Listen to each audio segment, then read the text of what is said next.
Antes de ouvir as palavras da nossa querida amiga Luciana, vamos fazer uma prece para acalmar nosso coração.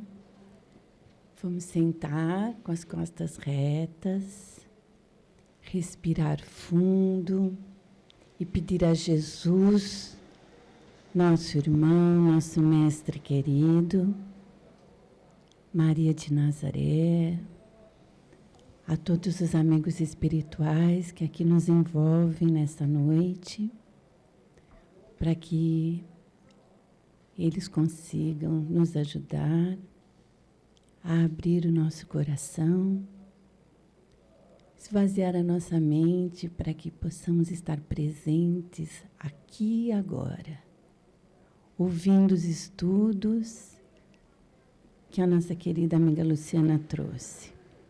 Vamos pedir a esses amigos queridos que a envolvam de forma especial e vamos pedir a Deus, nosso Pai, que nos permita iniciar nosso trabalho de hoje. Graças a Deus. Você. Posso tirar, né? Boa noite a todos. Está funcionando? Já não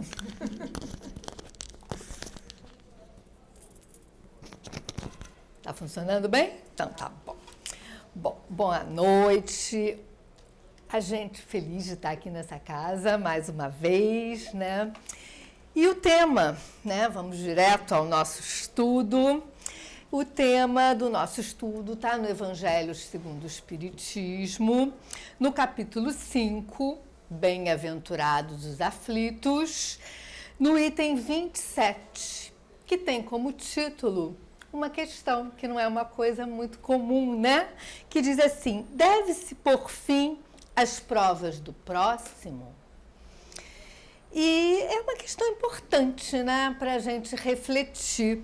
Porque quando pensamos em alguém que errou muito, ou numa situação, né, um acontecimento grave, a gente tende a olhar as pessoas envolvidas, as pessoas responsáveis, quando vivenciando, né, as consequências dos seus equívocos e pensar, né, e até mesmo falar, né?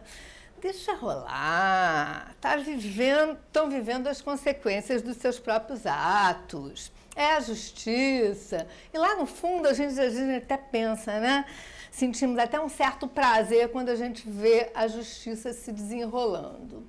Mas o espírito que faz esse comentário, em 1863, o espírito Bernardin, não pensa assim.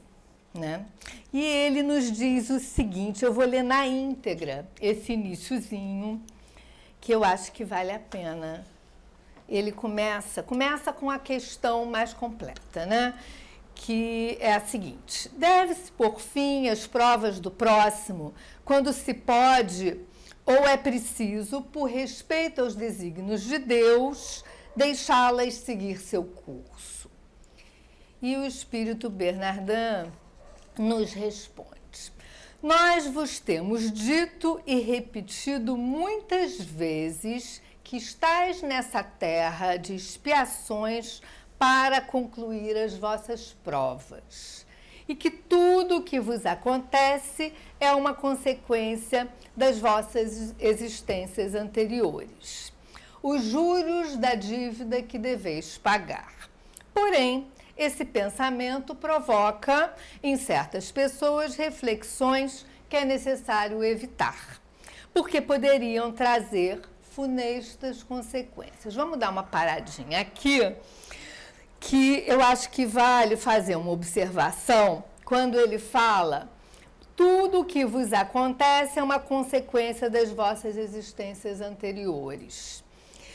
É importante deixar claro que, claro, sem dúvida, as nossas existências, as nossas vidas estão encadeadas. Uma é decorrência da outra, está tudo, né, ligado. Mas é super importante a gente deixar claro que grande parte das nossas dificuldades e facilidades também, claro, são causadas pela nossa conduta na existência presente, né? É importante lembrarmos que a vida atual é fruto do nosso passado pessoal e coletivo, né? Não podemos esquecer que estamos interligados em redes, todos, né? Depois a gente vai ver essa ideia de rede com mais cuidado, né? E, além disso, o presente é oportunidade e recurso precioso para que a gente possa redesenhar o nosso caminho, né? Iluminando o nosso karma. É muito importante a gente saber que o karma não é fixo, gente. O karma a gente pode flexibilizar, tá? E iluminando, a gente consegue fazer isso melhor. O que é iluminar o karma? Né? A gente fala, iluminar, o que é isso? Bom, iluminar o karma é basicamente olharmos com abertura, né? De forma sincera, receptiva, para o nosso íntimo, para o nosso presente, olhando as circunstâncias em que estamos, né? Procurando entender quem somos. Se a gente faz isso com cuidado, a gente vai descobrir bastante coisa, tá? A partir daí, buscarmos transformar aquilo que já não está de acordo com a nossa consciência, né? E então, procurarmos nos esforçar, porque é preciso esforço, a gente traz automatismos que a gente precisa refazer, né? Fazer diferente. Então, nos esforçar para pensar, sentir, fazer, agir no bem, né? Em sintonia com a lei de amor. Assim, a gente vai se transformando aos poucos, se iluminando e, consequentemente, se distanciando daquele padrão vibratório oriundo do karma, né? Que nos limita e nos direciona a vivenciarmos repetidamente, se a gente prestar atenção, a gente vai ver, variações sobre o mesmo tema. Se a gente prestar atenção, a gente, de repente, está sempre, né, a nossa vida cai num ponto parecido, né, e aquilo vai se repetindo e incomoda, né? Claro, porque normalmente não é aquele ponto que nos dá prazer, é um ponto que nos puxa um pouquinho. Quando a gente começa a iluminar o presente, olhar com mais cuidado, procurar mexer no que já não está bacana, suavizamos o nosso karma e vamos aos poucos nos libertando do passado, né?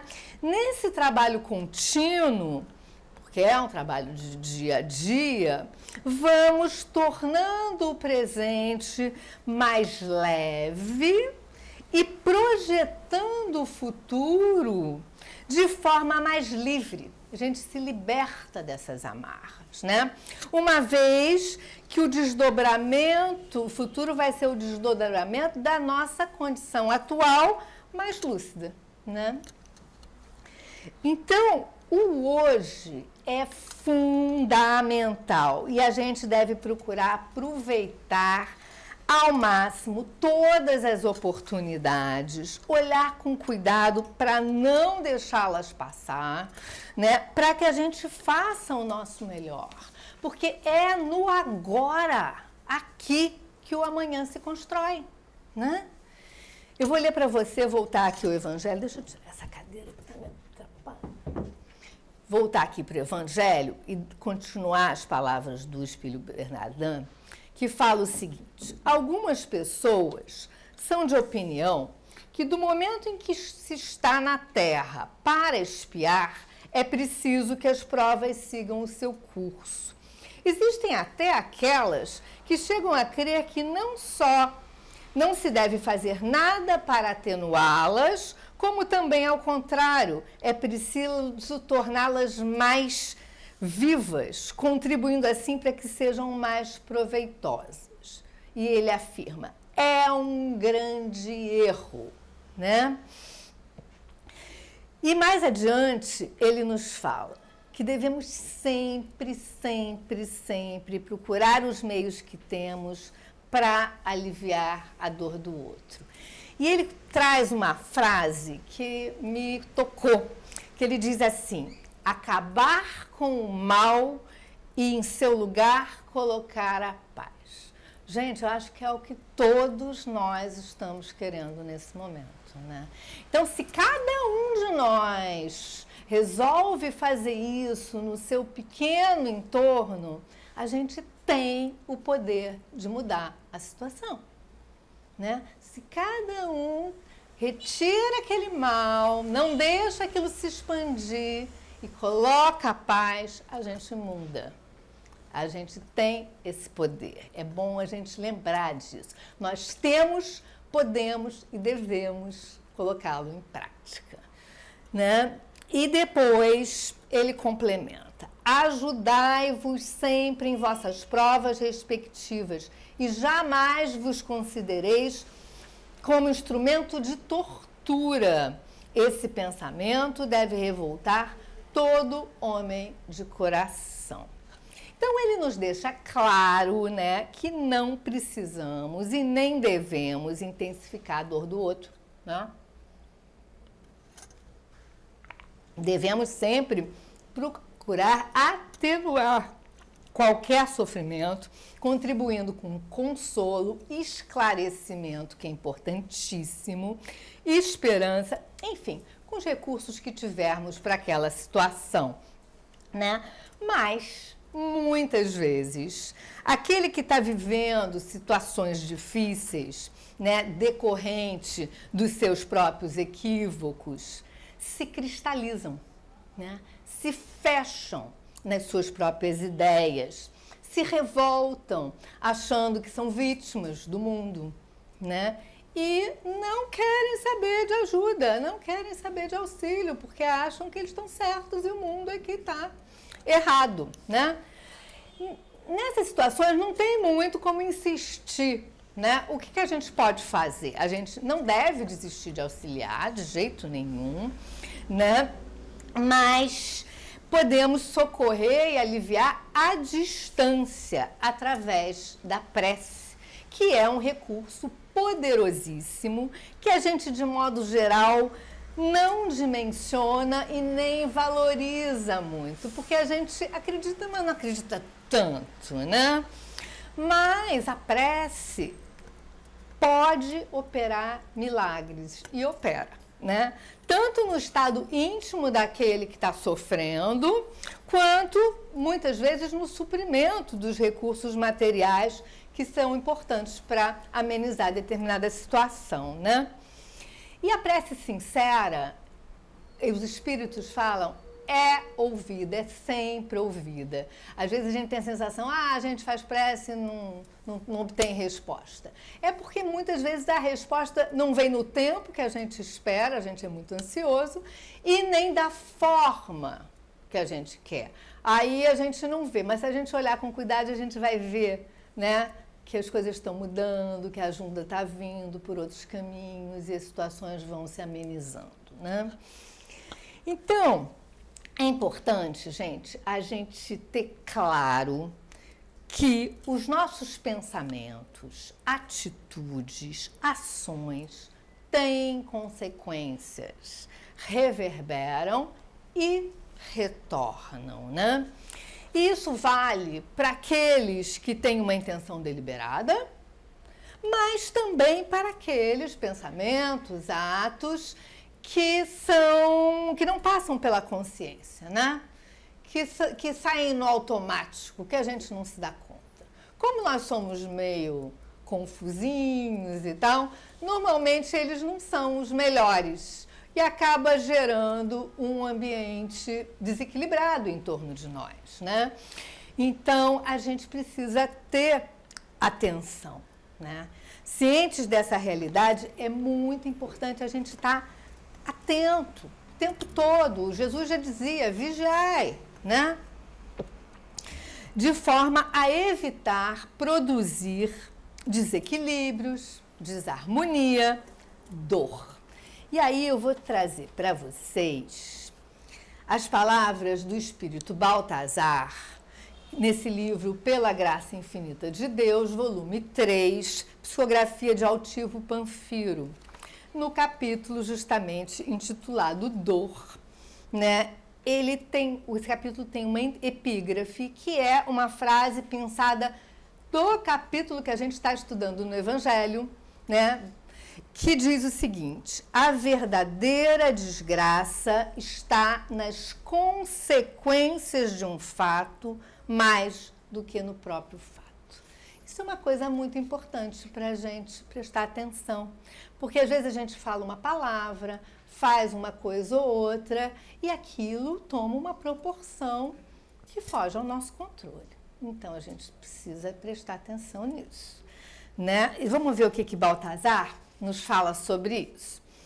Ele fala assim: a dor será a ação em contrário a tudo aquilo que se deixou de fazer no bem.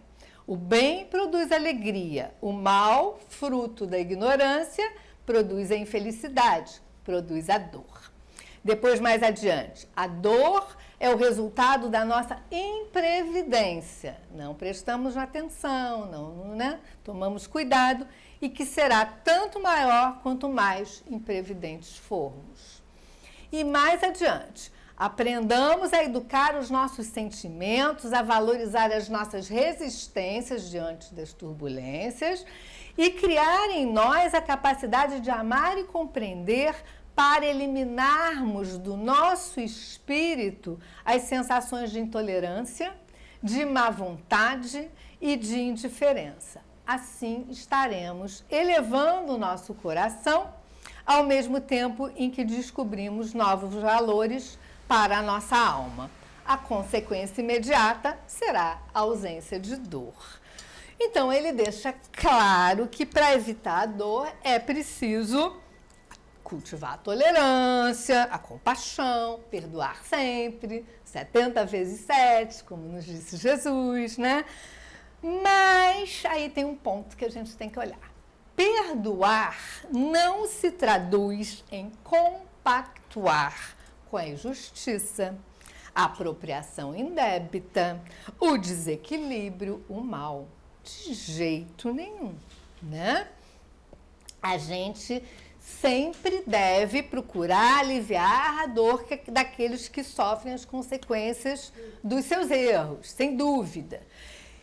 E esclarecer, que é super importante, dar a oportunidade para que possam se redirecionar, se reequilibrar com as leis da vida, que sabemos que são de justiça, de equanimidade, de bondade, de amor. Né? Então, não devemos, com a desculpa de minimizar o sofrimento, dar espaço para condutas aéticas. De jeito nenhum. Essa é uma questão muito importante para a gente refletir, clarear, né? Especialmente para aqueles que estão no papel de educadores no momento, né? Que, né, essa coisa, às vezes, a gente passa a mão na cabeça e tal, tá tudo bem. Não é bem assim. Nosso papel é clarear, explicar, ajudar o outro a se voltar para o prumo, né? Se a estrutura da vida é o amor, né? Não devemos alimentar o mal no mundo. Não podemos, né? Devemos sempre fomentar o bem, a alegria, a paz. Esse é o nosso papel, né? Está muito claro, não só nos ensinamentos de Jesus, nas instruções dos espíritos, mas também em diversas outras religiões e filosofias, a importância de cultivarmos os valores éticos, né? A bondade, a compaixão, o amor, para darmos sentido às nossas vidas, né?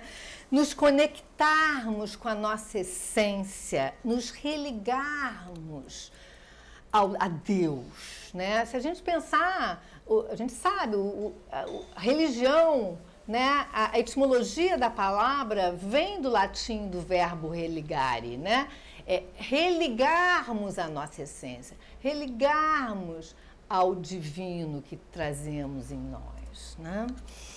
Segundo os ensinamentos de Jesus, do Buda também e de tantos outros, todos nós temos em potência o amor, né? Mas é preciso cultivar, desenvolver, né, para que ele possa resplandecer e se expandir, né? Talvez seja esse pequeno pontinho, né, de luz que trazemos, né, o que nos interliga, né, como humanidade, como natureza, como planeta, como universo, né?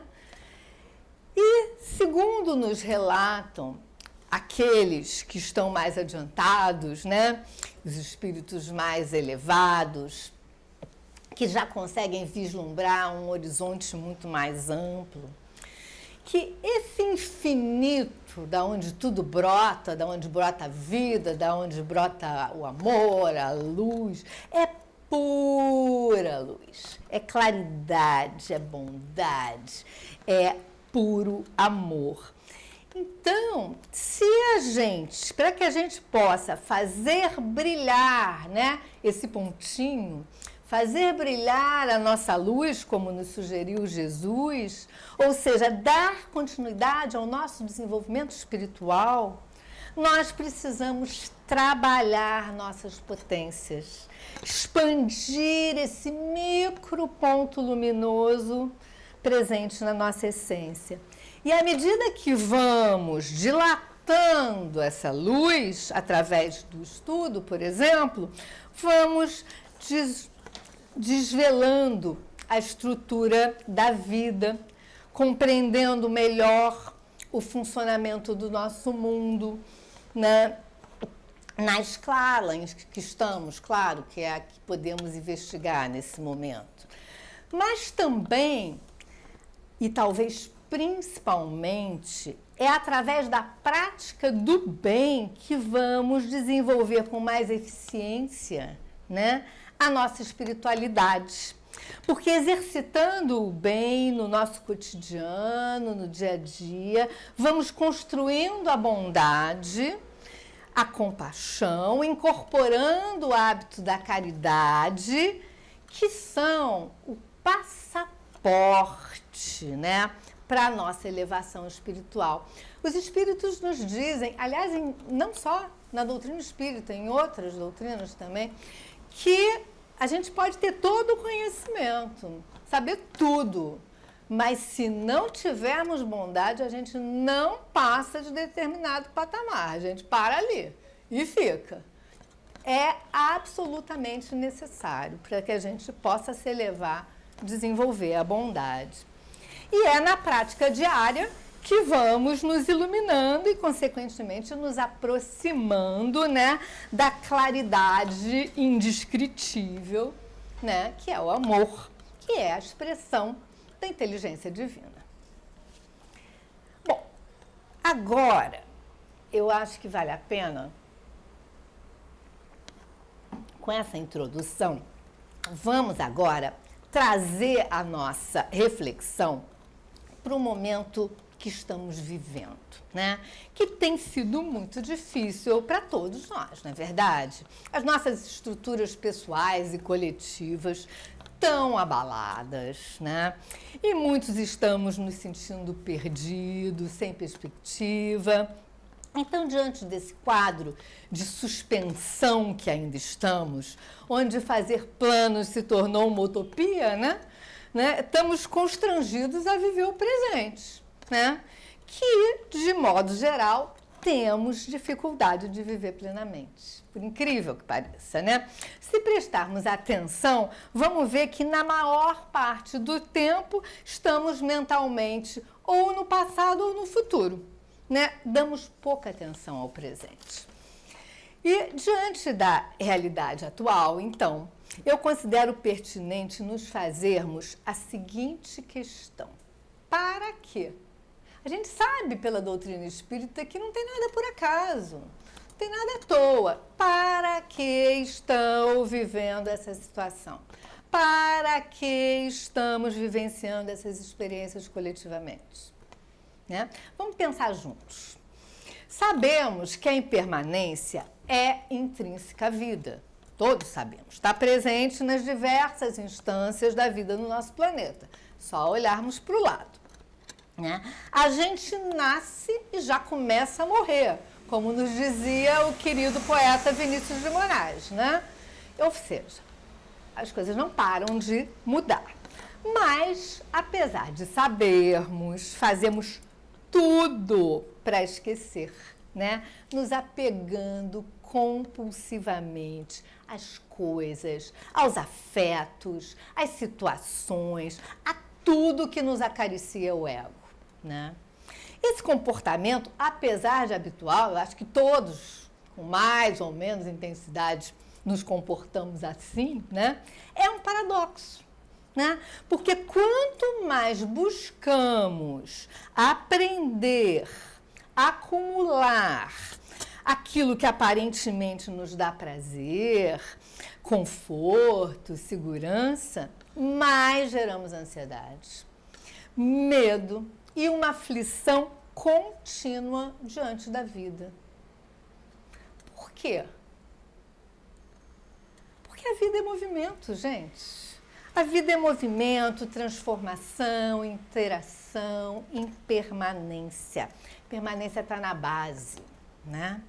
Então, se a gente busca segurar o fluxo natural, estamos indo contra a corrente. E, portanto, no mínimo, vamos estar perdendo muita energia desnecessária, porque não vai nos ajudar em nada, né? E nós, ocidentais, temos muita dificuldade de lidar com essa realidade. Os orientais, de modo geral, lidam melhor, né? A nossa cultura nos incentiva a consumir, acumular, lucrar, reter. E nessa ânsia de respondermos aos estímulos, desequilibramos a nós, ao planeta, que sugamos avidamente de uma forma inteiramente irresponsável e geramos dor, né? Uma vez que nos distanciamos do sentido da nossa existência. Para que estamos passando por isso? Vamos voltar à questão, né? Bom, eu levantei alguns pontos para ajudar a nossa reflexão. O primeiro ponto, na verdade, é um preâmbulo, não é um para quê, é um porquê, né? Como já vimos, grande parte do nosso presente é consequência do passado. A gente acabou de estudar isso. Estamos, no momento, vivendo o desdobramento de um longo período de desrespeito à natureza, incluindo nós, porque a gente não pode esquecer que somos parte, somos natureza, né? Além do desprezo contínuo pelos valores éticos. Isso tem sido repetitivo ao longo da história. Condutas essas que são fruto da nossa ignorância e prepotência, que infelizmente tendem a caminhar juntas, né? Então, nesse primeiro ponto, a gente já pode agora entrar no para quê, né? A gente começa a se dar conta do nosso limite e do desequilíbrio da nossa trajetória equivocada até aqui, né? Como dizem os mais jovens, está dando ruim, né? A coisa não está funcionando bem. Aí passamos para o segundo ponto, que é a crise, né, que nos dá a possibilidade de enxergarmos o que não estava claro, né? Quando está tudo ótimo, a gente não quer nem olhar, né, gente? Está tudo ótimo, vamos usufruir. A gente só olha quando não está tudo ótimo, né? E aí, então, a gente começa a aprender com as dificuldades, porque elas nos empurram a refletir, né? tem que refletir, vamos tentar arrumar uma solução, né? E aí a gente vai para o terceiro ponto, que é que, mais esclarecidos, porque refletimos, podemos aproveitar o momento turbulento em que estamos, né, para nos transformarmos intimamente. Se não podemos mudar o mundo, podemos nos transformar, sem dúvida. E automaticamente nós vamos melhorar a nossa relação com o outro e com o mundo, né? E então, a gente consegue trazer para nós, para o nosso saber, para o nosso viver, a compreensão e a aceitação da impermanência, né? Que a gente tende a botar para o lado.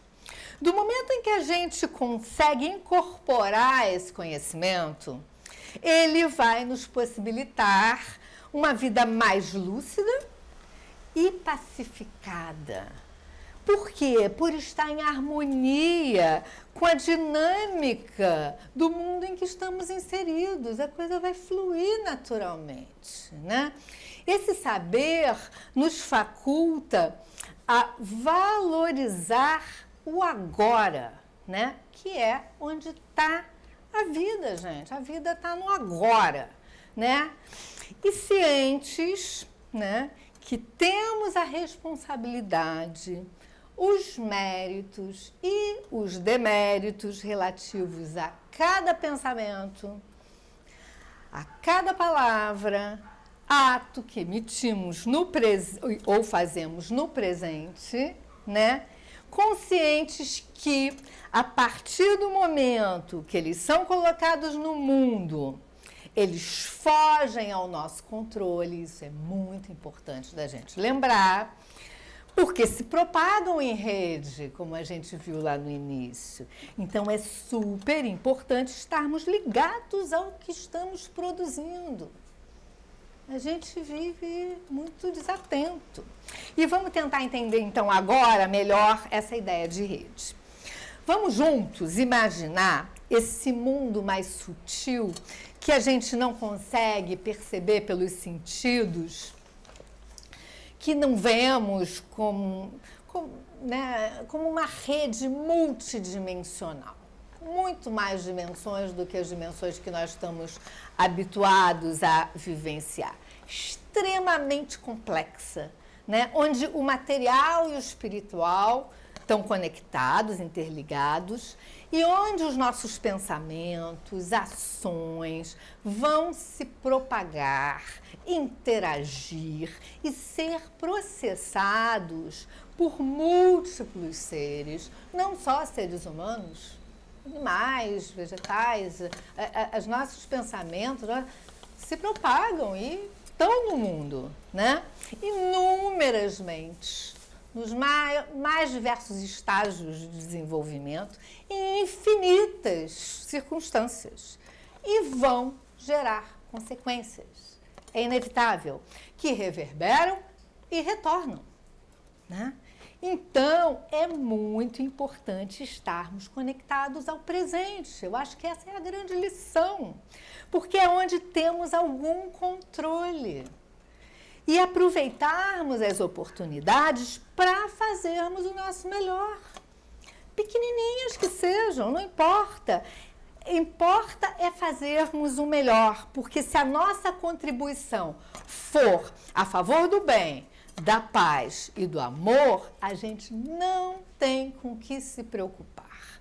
Precisamos apenas confiar, ter fé, né?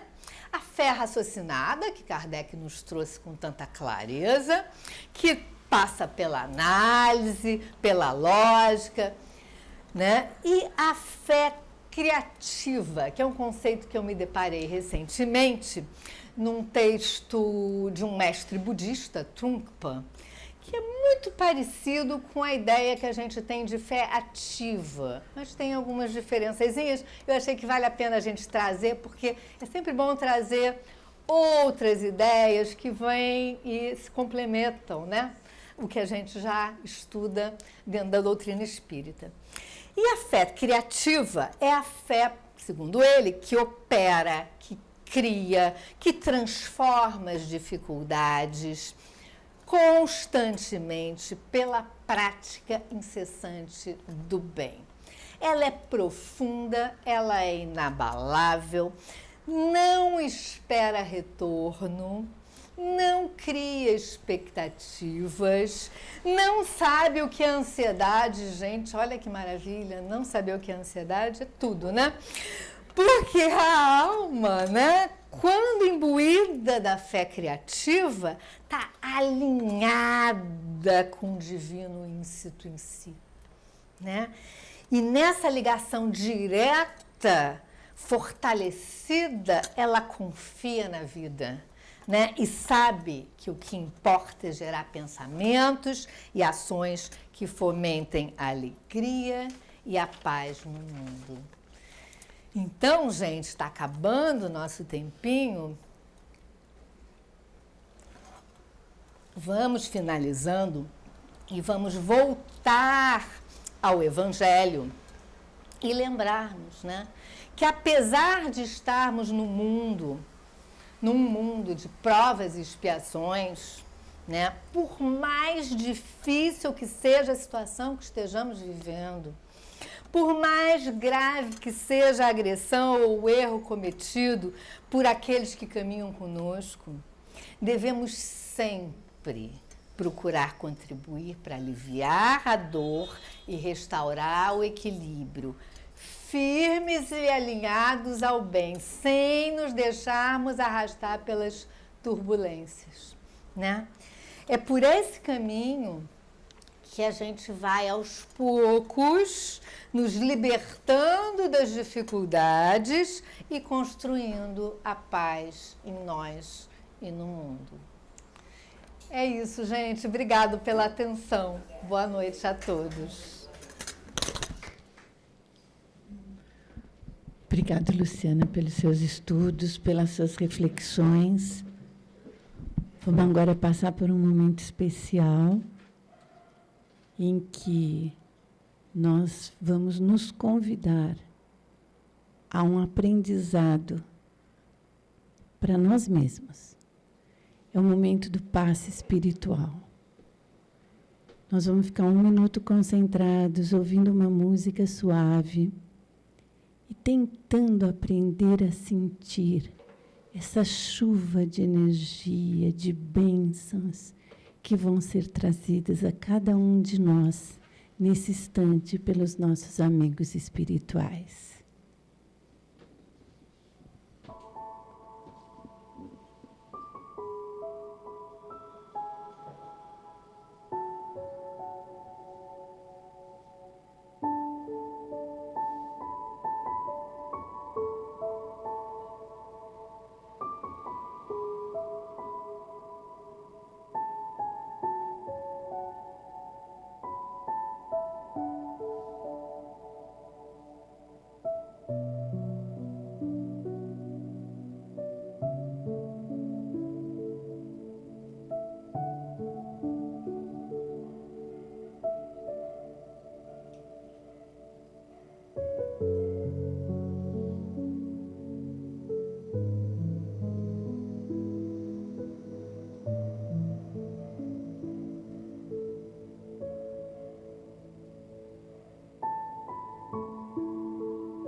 Gratidão. Obrigado, Jesus. Obrigado, Maria de Nazaré, nossa mãe querida. Obrigado, espíritos amigos, responsáveis por essa tarefa. Obrigado pelo que sentimos aqui hoje, pelo que estamos levando daqui hoje. Que isso possa nos ajudar na nossa caminhada. Cada dia, com uma pedrinha a mais sendo colocada em nossa bagagem de amor, de fé, de esperança. E assim, com o nosso coração cheio de bons pensamentos, de boas energias, pedimos a Deus nosso Pai que nos permita finalizar nossa reunião de hoje. Graças a Deus.